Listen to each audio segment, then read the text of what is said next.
Bonjour mesdames et messieurs, bienvenue à la Cinétectus dans cette salle du cinématographe pour cette projection spéciale de Maestà d'Andy Guerry, qui est à mes côtés, merci d'être venu. Donc à l'occasion de la Nuit des musées, en fait on a choisi pour cette journée et cette nuit de présenter 3 films autour du tableau animé. Donc à 14 h on a présenté le film Le Tableau, un film d'animation de Jean-François Lagueny. Et puis plus tard, à 22 h et à minuit, ce sera House of Wax, La Maison de Cire, le classique du film de genre de André de Toth de 1953, et qu'on va projeter dans 2 versions. Donc tout d'abord en 2D, en 35 mm avec sous-titres français à 22 h. Et puis à minuit, ce sera une séance spéciale avec ce film, mais projeté en 3D, alors sans sous-titres français par contre, mais projeté en 3D comme à l'époque de sa sortie. Et entre ces 2 films, il me paraissait assez naturel de projeter Maestà dans le cadre d'un cycle consacré au tableau animé, un film qu'on présente en première Suisse, et vous allez voir, extrêmement fascinant, atypique, puisqu'il anime 26 panneaux du retable de la Maestà de Duccio. Il s'agit du premier film de Andy Guerry, donc cinéaste et plasticien français, qui avait été diplômé des Beaux-Arts à Angers. Et puis avant Maestà, il avait réalisé le court-métrage Why Are You Running en 2002, qui revisite en un plan séquence une scène de Vertigo. Et puis en 2006, il réalise Scène, qui est aussi un film adapté d'un tableau de Duccio. Mais je te laisse la parole, Andy, vu que tu es là pour parler de Maestà. Merci. Tout d'abord, merci à vous d'être ici. Et puis, je remercie également la Cinémathèque de Suisse de m'avoir invité. Et en préambule, en fait, je suis angevin. Et dans ma ville, à Angers, il y a un festival de cinéma qui s'appelle le Festival Premier Plan. Et en 1996, il y avait Freddy Buach qui était le président du jury du festival de ma ville. C'était après Guillaume Tell, c'était la 2e personnalité suisse, vraiment, voilà, je me dis, ah mince, enfin, bon voilà, et alors, il allait plutôt aux projections le matin, pas le soir où il y avait moins de monde, et moi je fais ça aussi également, et puis il se plaçait très près, enfin après il le fait toujours, mais je me souviens très bien, il vient 2 au 3e rang, 4e peut-être, mais en fait il se place assez près de l'écran, et si je vous dis ça, c'est parce qu'il me semble que pour mon film, c'est plutôt une bonne chose d'être placé plutôt près. Voilà, alors après, je vous laisse vous déplacer à votre gré ensuite, mais ça me semble plutôt peut-être intéressant, puisque le film est en split screen, c'est-à-dire qu'il y a tous les écrans, plein d'écrans en même temps, qui reprennent le polyptyque de Duccio. Je ne veux pas trop m'étaler sur la peinture de Duccio, mais juste pour situer, Duccio c'était un peintre... la Maestà, c'est une peinture qui a été commandée a priori en 1308 et livrée en 1311. C'est un grand peintre italien. En fait, il y avait Cimabue avant lui. On dit que de Cimabue sont parties 2 écoles de peinture. D'un côté Giotto pour Florence et d'un autre côté Duccio pour Sienne. Les Florentins sont souvent plus connus parce qu'ils vont vers une forme de modernité, la Renaissance, et puis les Siennois sont certainement plus archaïques, pendant un temps en tout cas. Et clairement, Duccio est un peintre plus archaïque, plus archaïsant dans sa représentation que Giotto. Mais c'est un très très grand coloriste, c'est une image vraiment magnifique. Voilà, et l'idée était donc d'éprouver cette peinture, ce grand polyptyque, en un seul plan, fait de toutes ces images-là. Voilà pour le dispositif. Voilà, et puis on peut se retrouver après si vous avez des questions, et puis je vous souhaite une bonne projection, mais pensez à Freddy Buach plutôt devant. Il faut vous rapprocher en fait. Voilà. Bien, bonne projection, et on se retrouve dans 1 heure pour une discussion. Andy Guerry, réalisateur. Peut-être une question un peu générale pour commencer. Pourquoi le choix finalement de ce retable de Duccio pour faire ce film? J'avais fait un film précédemment qui s'appelle Scène, et qui est juste un des panneaux du polyptyque de Duccio. Moi, j'aime beaucoup la peinture des primitifs italiens, notamment dans la représentation de l'espace. Et du coup, Scène, c'est un plan séquence caméra fixe où on voit des personnes construire un décor, le décor de la scène de Duccio, et puis prendre place. Et l'idée, c'était vraiment de montrer que la perspective était fausse, et qu'il fallait donc, quand on éprouve cette image, bien trouver des solutions, des astuces pour pouvoir l'éprouver. Donc. Et après, j'avais juste une idée un peu technique, l'idée de faire un film en split screen, donc avec plein d'écrans. Donc c'était vraiment une idée un peu vide, je ne savais pas quoi faire de ça, mais j'étais en tout cas assez motivé par l'idée de faire un film où il y aurait plusieurs images. Et puis donc assez facilement, je suis revenu vers la Maestà, puisque du coup c'est effectivement une image faite de plein d'images, et un polyptyque c'est en soi une image en split screen. Voilà. Après, une fois que j'avais ce postulat de partir d'un polyptyque, l'image de Duccio, non seulement c'est une très belle image, et puis c'est aussi un très grand polyptyque avec un récit assez complexe et assez conséquent de la Passion du Christ. C'était beaucoup plus difficile de partir d'un petit panneau, un petit polyptyque avec 4 ou 5 panneaux ou 6 panneaux, parce que du coup j'aurais eu un récit avec plein d'ellipses. Voilà, donc là j'avais pas ce problème-là parce que j'avais un récit assez conséquent et assez découpé de la Passion. Et puis on voit une des questions un peu centrales dans le film, c'est celle de la narration, puisqu'il y a plusieurs panneaux qui sont animés en même temps par moment, il y a une profusion des dialogues aussi.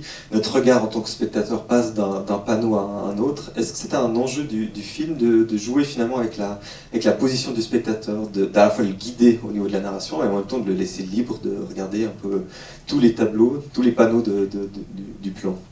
Oui, effectivement. Alors, dans l'absolu, j'aurais même aimé qu'il y ait plus encore d'événements annexes, on pourrait dire, qui se jouent. Il y a des choses, à certains moments, il y a plusieurs panneaux qui se jouent en même temps, mais parce que de fait, dans le récit, ça se joue en même temps. Entre la scène et puis la trahison de Judas, en fait, les deux séquences se jouent effectivement en même temps. Mais après, dans l'absolu, j'aurais aimé qu'il y ait parfois plus de choses, mais c'était assez complexe, déjà, de mettre en place ce film-là. Et là, pour le coup, il aurait fallu que je parte d'un polyptyque plus petit. Mais voilà, j'étais parti sur l'idée que c'était vraiment une œuvre intéressante et riche. Mais effectivement, il y a bien cet enjeu, quand on est devant le polyptyque de Duccio, on a l'ensemble des images, et puis on doit reconstruire à l'intérieur le récit. Et puis, bien entendu, quand on reconstruit le récit, c'est difficile de l'aborder que de façon linéaire. Il y a plein de moments où on va voir ailleurs, puis on revient. Et donc, dans le film, il y avait forcément cette idée de suivre et puis aussi d'être amené à aller vers autre chose. Et aussi parce que c'est un dispositif qui pouvait être un peu âpre, un peu raide, s'il n'y avait que ce mouvement-là.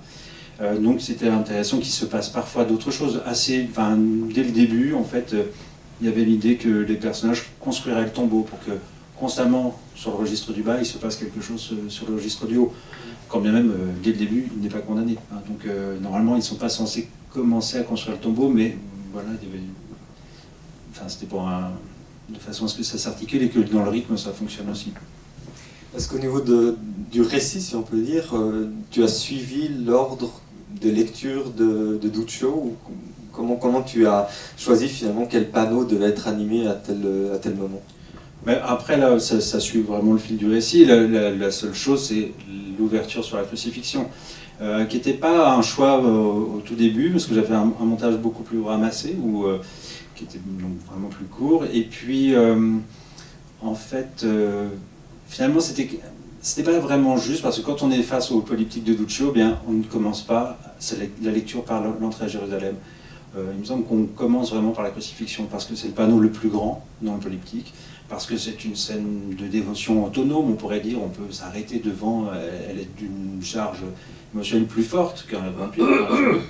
Et donc en fait ça me semblait plus juste de commencer par la crucifixion, puis ensuite de reprendre le récit à partir du début. Est-ce qu'il y a une première question de votre part? Oui. Ah oui, je voudrais savoir, mais c'est peut-être un peu trop personnel comme question, mais vous dédiez à John, Ahmad et David. Je ne sais pas si vous pouvez nous dire. Après, c'était assez simple. En fait, le tournage était assez long. En fait, il y a beaucoup de personnes qui ont participé. Et en fait, assez simplement, comme ça arrive parfois dans la vie, mais il y a des gens qui décèdent. Voilà, donc en fait, ce sont autant de personnes qui ont participé. Et puis, voilà, c'était pour leur rendre hommage. Oui. J'ai bien aimé le son, ces commentaires très courts et puis qu'on comprenait à moitié des fois. Est-ce que ça vient d'où cette idée de faire ce son-là? Moi, au tout début, je viens plutôt des arts plastiques, enfin, je viens même des arts plastiques. Autant j'ai pensé l'image et le son, j'étais parti sur quelque chose de simple. Il y a beaucoup de personnages, on entend peu ce qu'ils se racontent. En plus, ce ne sont pas des comédiens, donc c'est difficile, je ne peux pas donner un texte précis à jouer, ça va être compliqué. D'autant que juste régler les mouvements des gens qui rentrent dans le champ, sortent du champ, c'est assez complexe. Donc, je me suis dit, il y a beaucoup de monde, donc on devrait juste entendre un bruit de fond. Et puis, en fait, à la première vision du film monté, il manquait vraiment, il manquait des choses audibles qu'on pouvait attraper, qui relançaient aussi dans le rythme du film, et puis des indications qui permettent de s'inscrire aussi dans un récit, parce que on peut partir du postulat que tout le monde connaît l'histoire, sauf qu'en fait, ce n'est pas une évidence, qu'on connaisse bien chaque élément. On ne peut pas dire que ça soit très appuyé, parce que on ne peut pas ressortir en disant « je connais très bien la Passion du Christ », mais il y avait quand même besoin d'éléments pour le rythme, relancer le spectateur aussi. Et puis vraiment, il y avait quelque chose d'un peu laborieux, un son constant, un brouhaha constant. Et puis il y avait des choses qui étaient déjà aux prises de son direct. Par exemple, les deux personnes qui racontent des choses qui n'ont aucun rapport sur une tempête, sur les travaux à faire, etc. Bon, ça, c'était pas... J'avais pas donné de texte, j'avais juste dit, voilà, vous devez parler pendant 3 minutes, vous parlez de ce que vous voulez, et de toute façon, on ne va pas vous entendre parce qu'au montage, ça sera couvert par un autre plan. Ça devait être comme ça, en fait. Sauf qu'au montage, ça ne fonctionnait pas. Donc finalement, ils se retrouvent isolés et on les entend clairement. Et en même temps, je trouvais que ça fonctionnait tout d'un coup d'avoir un récit qui se regreffe par-dessus, qui n'a aucun rapport avec le récit de la Passion. Ça marchait. Donc moi, je me suis dit, ponctuellement, on peut se servir aussi du son pour apporter d'autres choses que le simple fait du récit de la Passion, et puis aussi en rajouter même pour ce récit-là. Est-ce qu'il y a une autre question ou remarque? Vous avez vous-même fait le décor. Oui.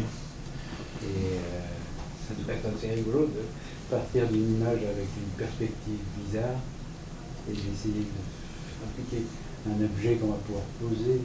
Oui, en fait, moi, dans l'absolu, je me dis, je fais le film presque des fois pour reconstruire les décors.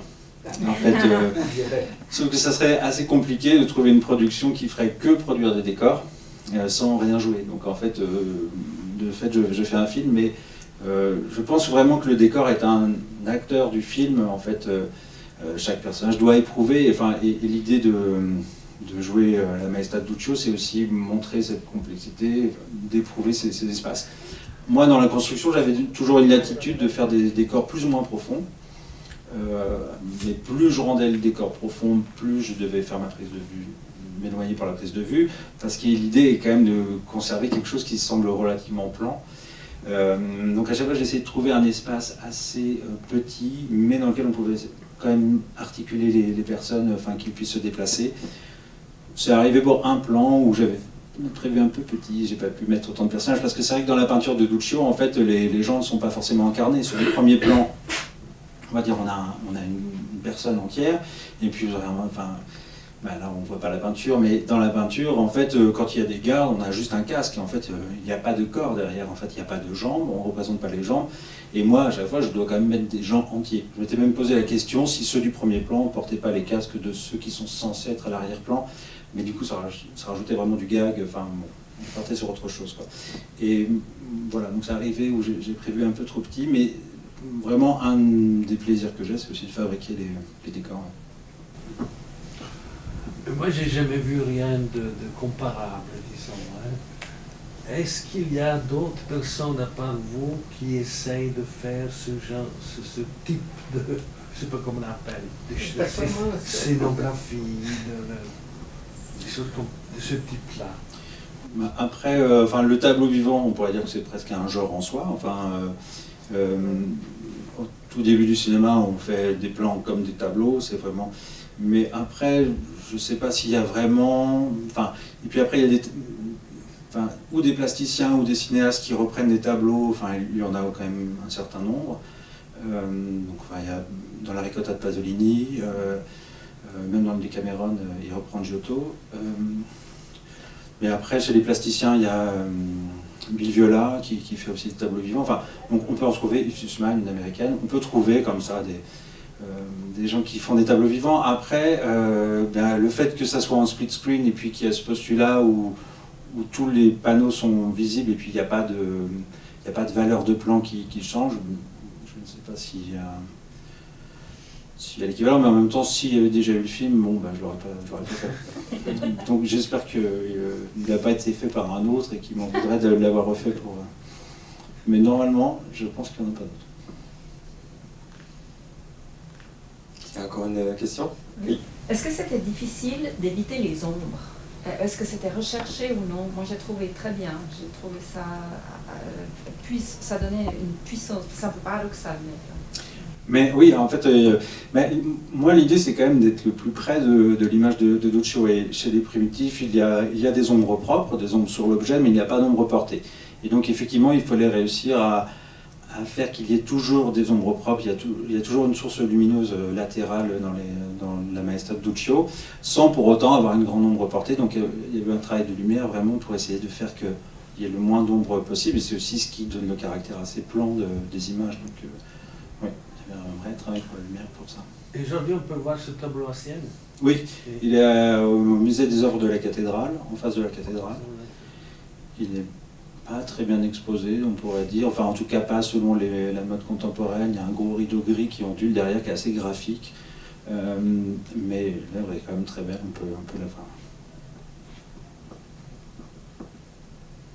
Encore une question? Peut-être moi j'en ai une par rapport au côté artificiel du film. On voit avec les décors peints, on va dire, ou construits et peints à la mode de Duccio face aux acteurs réels. Il y a la prose un peu contemporaine des acteurs, les câbles par exemple qui portent les croix qui sont visibles. Donc pourquoi avoir gardé ce côté très artificiel en fait, qui est assumé pour faire ce film, pour reconstruire ce tableau? Mais en fait, parce que dans l'image de Duccio, l'image est très artificielle elle-même. Donc en fait, je voulais forcément qu'on retrouve ça. Duccio, par exemple, vous avez vu pour la scène, enfin les scènes avec Pilate où il y a des colonnes. En fait, la colonne pour Duccio n'est pas un élément architectural, elle ne soutient pas quoi que ce soit. En fait, elle est juste un élément qui permet une lecture simple, c'est-à-dire de séparer les groupes. Et du coup, quand la colonne devient une contrainte parce qu'elle cacherait quelque chose, un personnage derrière peut avoir, comme Pilate qui se lave les mains devant. Et du coup, la solution, c'était effectivement, si on éprouve cette image, la solution que j'ai trouvée, c'était que les colonnes soient flexibles et qu'on puisse les déplacer. Mais parce que si on regarde bien l'image de Duccio, elles sont forcément flexibles.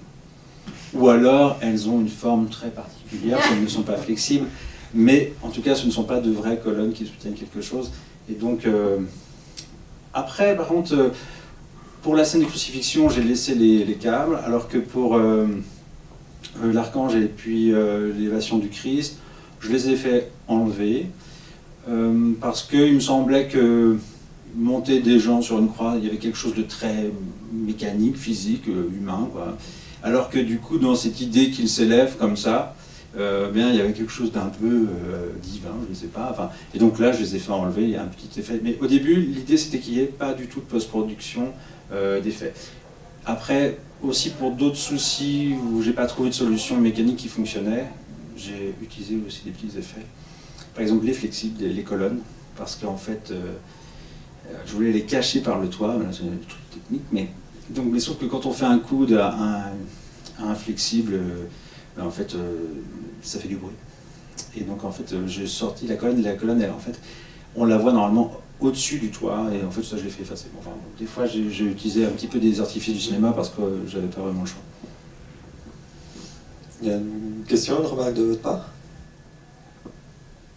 Si c'est pas le cas, moi j'ai encore juste une toute dernière question par rapport aux instants peints, comme on dit, lorsque les acteurs s'immobilisent pour représenter l'image originale de Duccio. Finalement, qui sont reproduites d'ailleurs de façon très mimétique, enfin, c'est extrêmement précis. Comment s'est passé le tournage pour réussir à coordonner cette foule par moment pour représenter vraiment fidèlement l'image de Duccio? En fait, je commençais toujours par faire poser les gens pour qu'ils sachent là où ils doivent se placer au moment où tout le monde se fige. Et puis ensuite, il faisait à rebours, en marche arrière, pour sortir du champ, puis il s'exerçait à le faire de façon à ce que ça tombe bien. Moi, j'ai l'impression que ça paraît assez fluide, les mouvements, alors qu'en fait, je sais que ça ne l'était pas. Hein. C'est assez compliqué qu'ils puissent se croiser. Alors des fois, c'est facile, il rentre de la gauche, il sort de la droite. Mais souvent, malgré tout, la porte est petite, c'est assez compliqué que tout le monde évacue assez rapidement. Surtout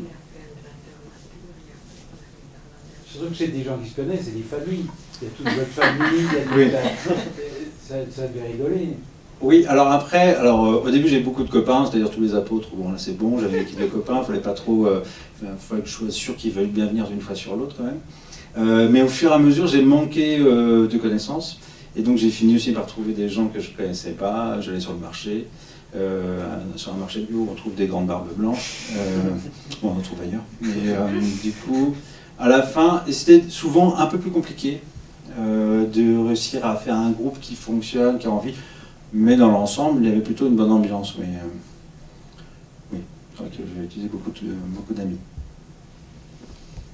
Et peut-être le prochain projet, ce sera une nouvelle réappropriation d'une œuvre ou... Oui, alors du coup, j'ai un projet qui reprend une descente de croix de Rosso Fiorentino, un peintre maniériste, avec un dispositif différent, forcément. L'idée étant de trouver un dispositif à chaque fois qui accompagne une caractéristique d'une peinture. Donc, je ne vous mets pas lequel. Mais voilà le projet. Oui. C'est vrai que j'ai pas véritablement d'idée de film, si ce n'est de partir de peinture. Ou je le filme comme Vertigo. Oui, mais finalement, je suis pas particulièrement cinéphile. En fait, je suis vraiment plus intéressé par la peinture et du coup, j'ai plutôt envie de parler de peinture que de cinéma, qui est moins ma culture finalement que la peinture. Vous pourriez faire quelque chose avec le Guernica de Picasso. Oui, on peut toujours trouver. On peut toujours trouver ça. Mais non, parce qu'il n'y a pas de vivant qui bouge. Oui, ça c'est. Mais là, par exemple, Duccio, c'était presque ce que je pouvais utiliser de plus ancien, parce que si, par exemple, juste je fais avant lui Cimabue, les corps l'écriture est plus archaïque, plus codifiée, et finalement les personnages sont moins incarnés. Pour la peinture, moi j'aime beaucoup le XIVe siècle là, parce que justement il y a déjà des vraies figures humaines, on peut dire, même si elles sont plus statiques chez Duccio que chez Giotto, mais